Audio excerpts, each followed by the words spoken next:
Welcome to Tess Utopia, a podcast featuring ordinary women who have overcome and done extraordinary things. I'm your host, Farrah Haidar. Joining me today is Tess Waresmith.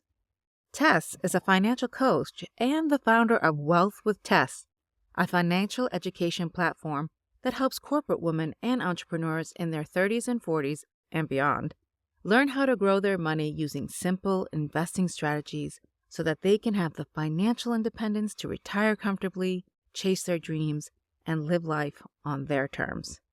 After losing $80,000 in bad investments in her 20s, Tess learned everything she could about wealth building and built her net worth to $1 million as a single 35-year-old woman. Now she's helped thousands of women learn how to grow their money using simple investing strategies anyone can do, even if you're short on time or a total newbie.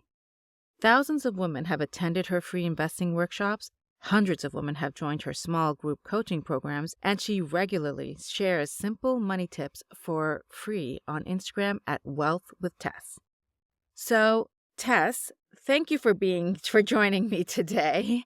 I love interviewing women who talk about money because, frankly, I don't think we do it enough.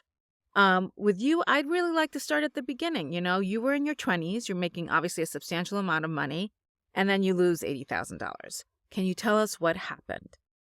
Sure. So first of all, thank you so much for having me. I'm so excited to be here. And what happened to me actually started a little bit prior to that. And something that's important for most people to think about when you think about your relationship with money is what was your childhood like and what was your parents' relationship with money or the people around you.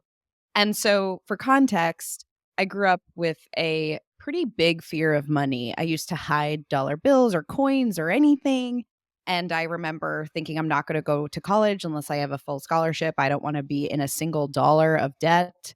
And that was my perspective. And I had a lot of fear and a lot of scarcity mindset around money. So when I graduated from college in 2010, I graduated into a recession. It was really hard to find a job. And I was devastated because I had planned on getting a job where I could make a lot of money. Like that was my goal. That was my number one goal, was financially comfortable. My parents were divorced many times, both of them. So I really wanted to avoid any financial hardship.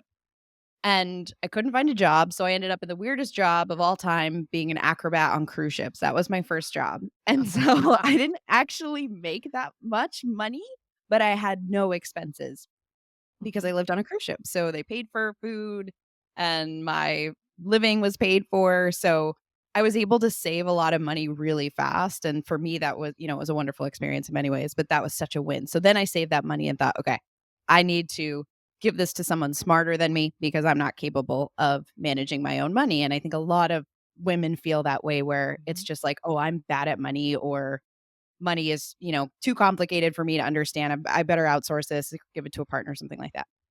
So that was my belief. And I hired a financial advisor, a fiduciary. And for those of you listening that don't know what a fiduciary is, that's somebody legally obligated to act in your best interest. And so I hired this person and I kind of gave them my money and, walked away and said, make it be more. Okay, thanks. And I didn't really pay that much attention until they sold me an annuity. And I remember not being super clear on what it was, but I trusted this person. So I just said, okay, like I'll do that. That if it's good for my retirement, I will do that.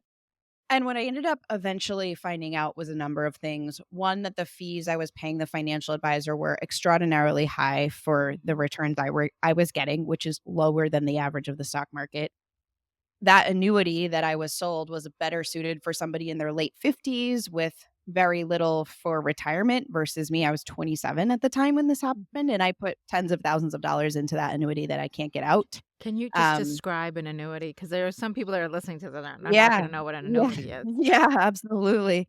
So an annuity is basically it's a pension. It's kind of a way to create your own income in retirement. So if you put in money in an annuity now, you won't really use that money now, but then in retirement, it could pay you a specific amount monthly for many, many years or, until you're dead. So that's the basic definition. There's many, many different kinds and they're very complex and they're not a great fit for everybody.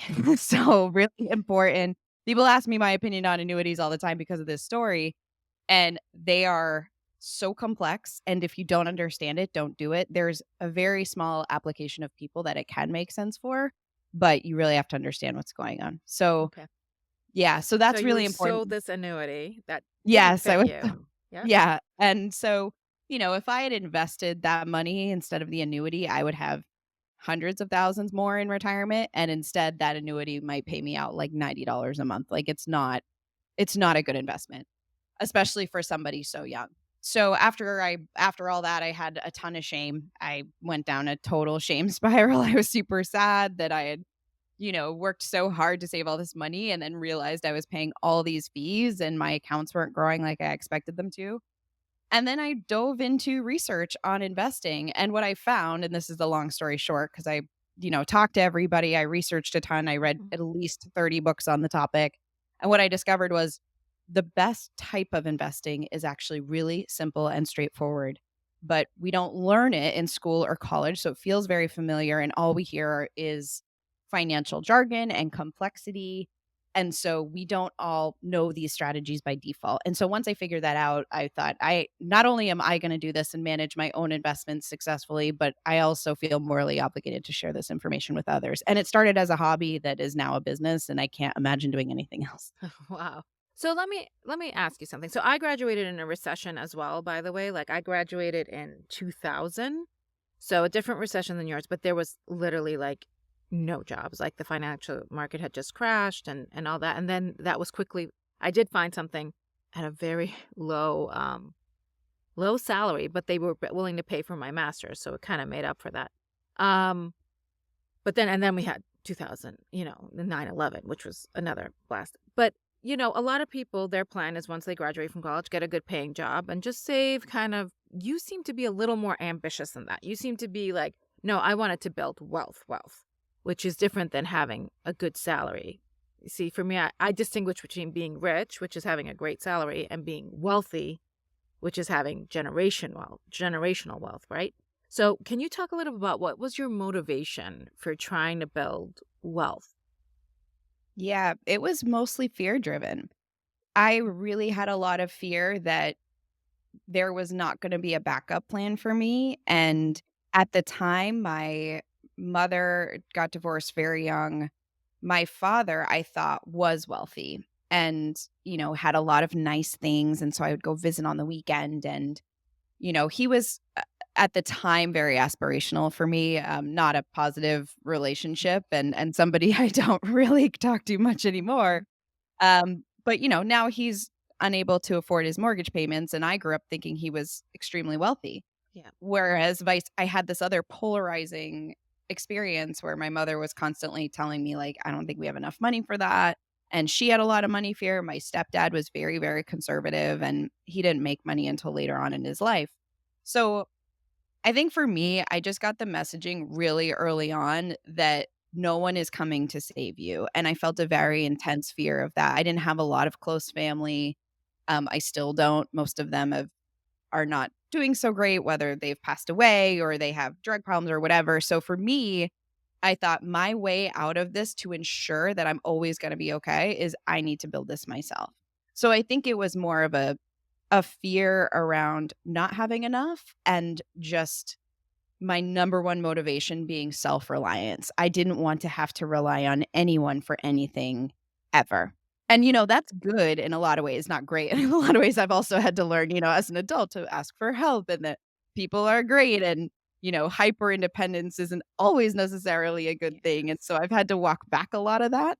Mhm. But for my financial journey, it ended up being a good thing. Now, I will say in full transparency too, I still have money fear, even though I'm completely fine. That stuff doesn't just go away. Yeah. It's a work in progress. So I'm still learning and I'm still on my own financial journey while working with others. And so it's not something that necessarily goes away, but you start to acknowledge some of those things and pay more attention to how you feel when you transact. And that can be really illuminating in how you can improve your behavior to build more wealth. So you discover all this, right? And you start taking back your investments, right? Did you did you Yeah. encounter some resistance? I find once you give it to a fiduciary, they're like really reluctant to give. Of course. Yeah, so isn't that interesting? This is a topic of conversation that I have with a lot of students in my small group coaching program, a lot of them have worked with financial advisors, and for whatever reason, they want to leave. Now, sometimes it's because they don't feel like they're getting attention. Sometimes it's because they know they're not acting in their best interest, but they're not sure how. And I say all this, by the way, there are great financial advisors Yes, out yes, there. of course. Yeah. They are hard to find, and you still need to get a basic education, regardless of whether you have one that you like, regardless of whether you are sitting here thinking, I'm never going to invest on my own. That's not for me. You still need to learn the basics because if you're going to outsource this, you need to have enough information to vet that person that's going to be managing your money. So to your point about it does feel like a breakup. It's very awkward. I've actually helped people draft this message to their financial Uh-huh. advisor. So I think what's really important if you are somebody that's thinking about doing that is you have to have a plan. I knew exactly what type of very simple investing strategy I wanted to do. So it was pretty easy for me to break up with them because I had a plan. I knew what I was going to do with my money. And that's where, a coaching program like mine or even books or whatever can be really helpful for you to have that Mhm. plan. And then you'll be confident to communicate that. But there are, especially financial advisors that get charged on a percentage. Of course, they don't want you to take your money out. That's how they make money. Yep. But it's also an inherent conflict of interest because they are making money regardless of what the stock market does, just the more you can contribute. Mhm. And so I think it's really important to understand that because at the end of the day, a lot of the investments that they're going to choose for you, they're either going to get commission on or they're getting a percentage of your assets. And there are flat fee advisors out there that will just charge you hourly, which is very transparent. And it might feel like more because you're Yes. paying hourly, but it's actually not in the long term, but it feels that way. So breaking up is hard to do, but if you have a plan and somebody in your corner, like whether it's a financial coach or resources, then it's not so bad. But it is a weird thing. And a lot of people have loyalty to their family financial advisor. Like Mhm. Gary has been managing their money for 40 years and like Gary's the best. And my dad works with Gary. And so there could even be that conflict too, where your parents like have this financial advisor and they want you to work with them. That's really tough. So it's not easy to do. So give yourself grace if you're in this situation now. But I will also say having a group of people or someone in your corner can be really helpful. And if you have a plan, then you're going to be just fine. So let me ask you something. Do you think that women need a different approach to finances than men? The actual tactical strategies are the same, but the Hmm. conversation and the delivery and the understanding of the messages we've gotten needs to look a little bit different. And there's a lot of reasons for that. First of all, there is just a higher bar to clear because women get paid less, Yep. so they invest less. And then there's a gender wealth gap, and that gap is getting bigger in some areas, not smaller. And that's an important conversation because one, we need to work together to share this information. And then two, if you're not motivated to make more money because you don't understand the power of investing, that can really hurt your future retirement as well. So women Right. are earning a different amount than men, which means in large part they need to be investing even more to Mhm. build their wealth.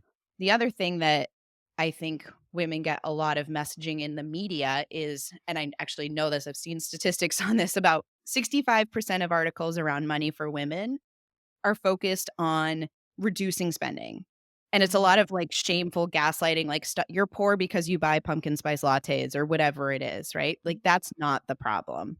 No.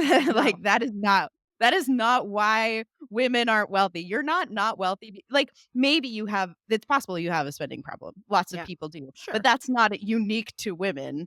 But the messaging for women is like, oh, you bought those shoes or that purse. Like, how could you? Like, that's why you're poor. And like, that is not, you can still make enough money to enjoy your life and invest for the future. You just have to create a plan to do that. So I do think it's a little bit of a different conversation just because the messaging we've gotten for so long is different. Yeah, I always tell people like my husband and I made a decision long time ago to radically spend on things that really matter to us and to radically not spend on things that don't.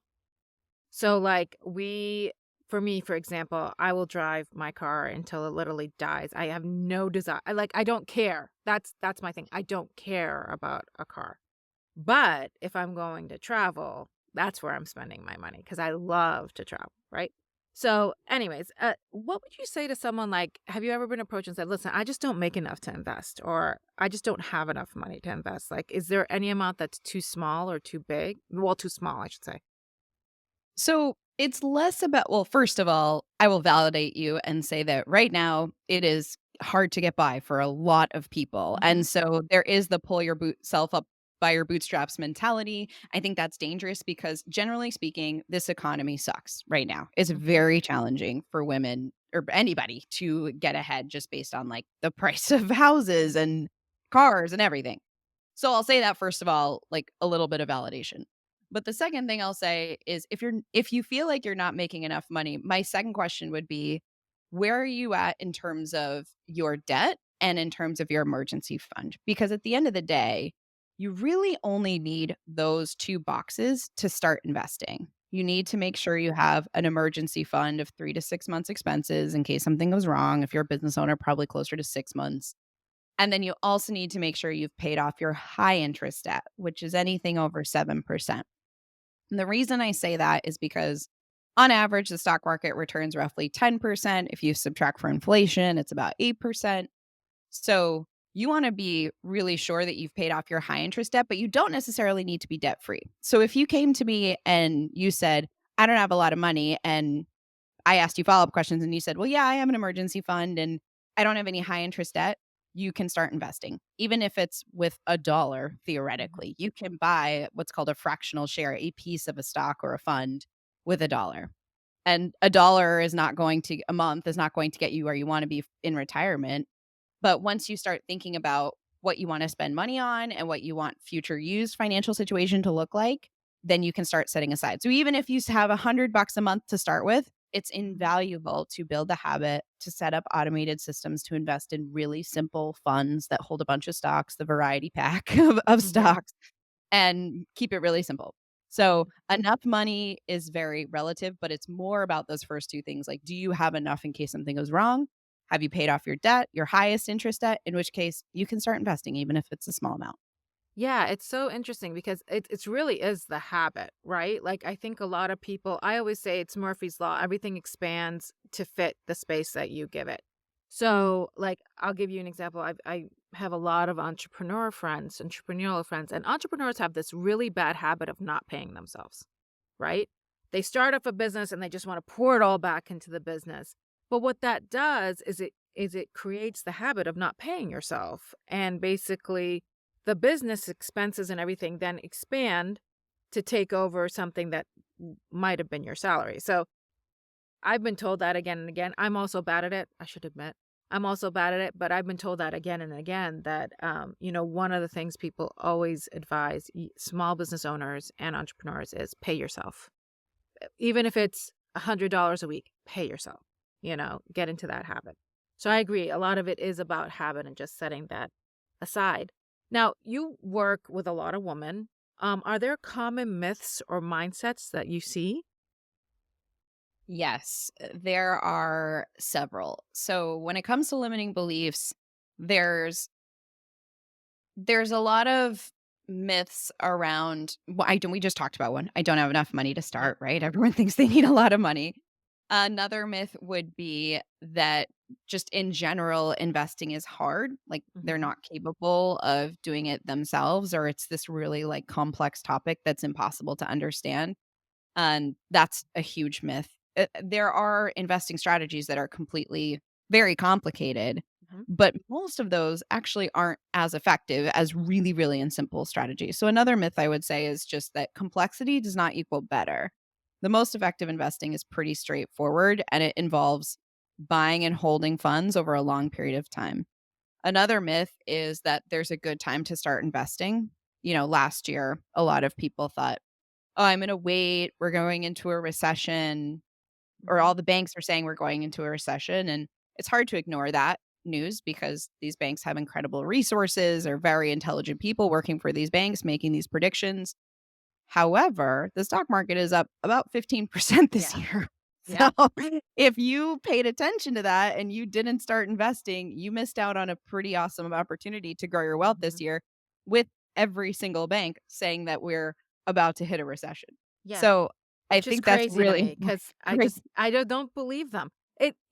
Again, I'm not an expert, but I look at the basics, right? Like the basics, like is there job growth? Yeah, it's not great, but there's job growth. Is there, you know, the stock market is up, et cetera, et cetera. So the problem though is definitely inflation. I think people are just there's especially in the housing market.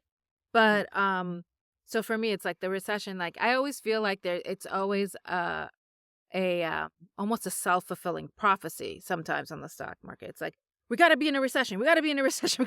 And then they make it happen because it's just like they start selling and then everyone gets freaked out and it's this chain effect.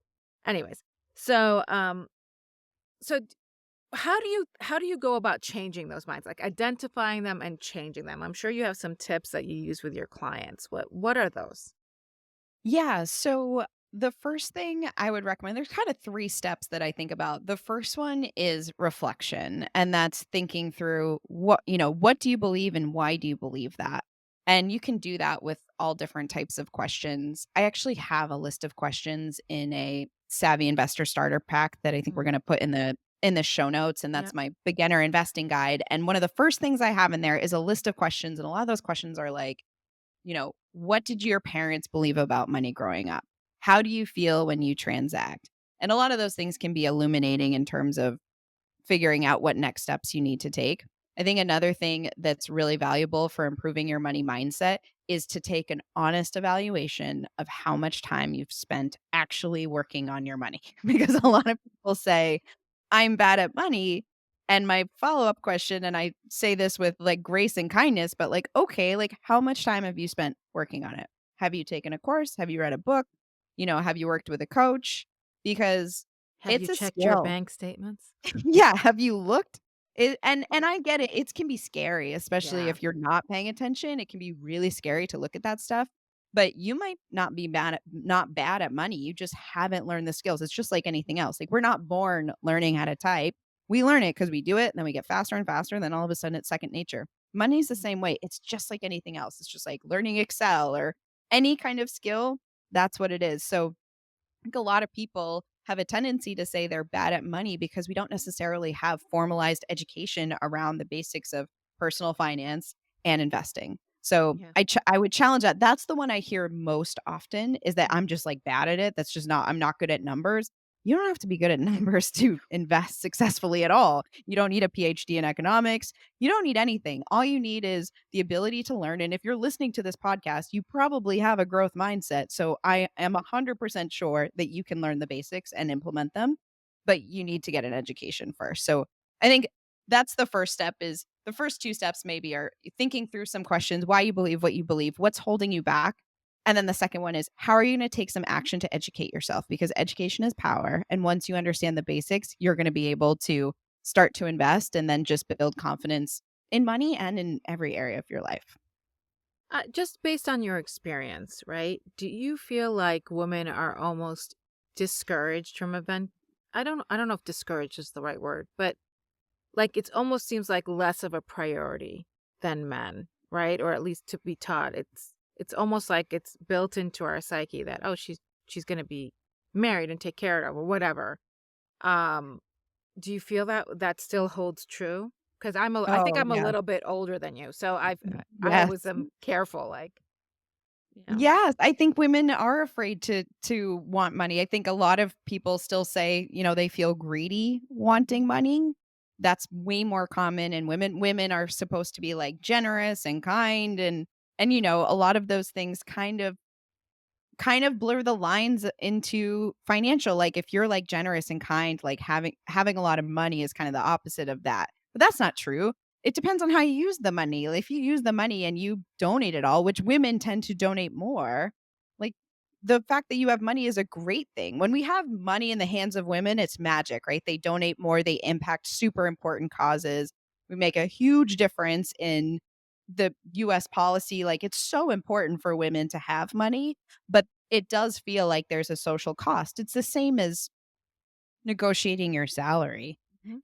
Women are perceived for and by the way, it's not just that feeling like they feel greedy asking for more money, there is a social cost because you are perceived a little bit differently. Like if you don't walk that thin line of being, masculine enough to get promoted, but not too much that you're arrogant, like it's a very hard line to find. So yes, I think that mindset of, it's greedy or not appropriate for women to talk about money. I mean, even me, like I see in the financial creator world, and it's cool part about a lot of people that create finance content is a lot of us are friends and everybody genuinely cares about this issue as a social justice issue in a lot of ways. And so we're all very supportive of each other. But I will tell you that I see the men talking about their net worth very publicly. And I don't see women do a lot of that. And I'll tell you that even for me, when I kind of started doing that, I was so nervous. I felt so weird about it. And then I was like, this is why, because all these guys have no problem. They're like, yeah, I'm a millionaire. What's up? Like, it's cool. Yeah. But you don't hear women like talking like that because it Well, feels bad. well, I think, I mean, in addition to feels bad, I think subconsciously women feel like if they earn a lot of money, it's almost going to limit their dating. That's a great point. Yeah, it does limit the pool. A lot of men just, they can't handle it, right? Or they feel It's like, oh, true. if she's a millionaire, I got to be at least a millionaire to date this chick, Yeah. right? Yeah, Um, it's true. It's true. If you build a table, it's hard to find people to sit with you, but worth it. You'll find the right person. It just might take you longer. I think that's definitely true. yeah, yeah, and I've seen some really successful women that the guys are just like, hey, she out earns me. I get to hang out with my kids. This is fine. Which to me is like, if it works for you, great. Yeah. Because like I think it's Jenna. She's not a financial person, but Jenna Kutcher says this about her husband all the time. She sat down with him one day and she said, "What's your dream?" And he just looked at her, and in a moment of like kind of raw vulnerability, he said, "All I've ever wanted to do is be a dad." And she just paused and she's like, "Well, I out earn you, and we both want kids, so maybe you can just be a dad." And he's like Yeah. man enough to do that, which I was really amazed at. I love Um, that. I do too. And I think it's becoming more common, but definitely do feel still that powerful women who are very financially capable tend to get that kind of pushback. Where for a man, it's almost like it's extra cred, right? It's like his cred goes up. Yeah, I agree. Yeah. Okay, so now I get to ask you this question that I ask all my guests. And it is, what is a weird habit or ritual you have that makes your life more joyful? So I have a very specific ritual that I've been doing since I was 15 years old, and it's nothing to do with money. But I started wearing two different socks when I was young. Just like different colors, like the same brand, but different colors. And it kind of became a habit for me. And I was a springboard diver throughout my Hmm. childhood years and into college. And that's how I ended up getting a scholarship actually to college and ended up on cruise ships diving as an acrobat because I'd done the sport. So anyway, I was wearing two different socks, and one day I had a competition. It was my first senior national competition. I was 15 years old. It was a big deal that I was even able to be there. And I had like run out of different colors, and I was like, "Oh, it's okay. I'll wear two of the same." And I had a terrible day and I hit the diving board, and I was sure it was because I wore the same two color socks. And that was the last day that I've worn two color socks. And in fact, this is so crazy. I have been in New York like filming a commercial for something, and it was like downpouring, and my colleague and friend like ran to get us socks, and she like brought us two pairs, and I was like, "You need to switch one with me." And she was like, "What are you talking about?" I was like, "I will not wear the two same socks." She's like, "Tess, it's 20 degrees out." I'm like, "I don't care. This is for everyone's safety." So, and now it's like a thing, like people that know me or see me around, like if they see two socks that are almost the same color, they'll be like, you're wearing the same two socks." And I'm like, "No, I'm not gonna make that mistake. Don't She, you worry." now that's a true friend that she actually was like, okay, I'll wear two different socks too. Fine. Yeah. No problem. All right. Tess, it was a pleasure having you. And if you're a woman that wants to grow your money so that you can retire comfortably and ditch your financial anxiety, but aren't sure where to start or feel behind, Tess is offering a free Savvy Investor Starter Pack at moneyconfidentcoach.com/savvy. You'll get a 4-step toolkit for women that are ready to grow their money so that they can retire comfortably and chase whatever dreams are in them. All links in the show notes below. As always, I'd love to hear from you about this episode. What's your biggest money fear? Hit me up on Instagram or Facebook at Farrah Haidar. Don't forget to hit the subscribe button so you'll get notified when a next episode is available. Also, I'm giving away a PDF of some of the best quotes we've had on the show, beautifully designed to print and journal your thoughts. Email me at farrah@farrahhaidar.com and title it Quotes. Talk to you soon. Till then, chase your happy.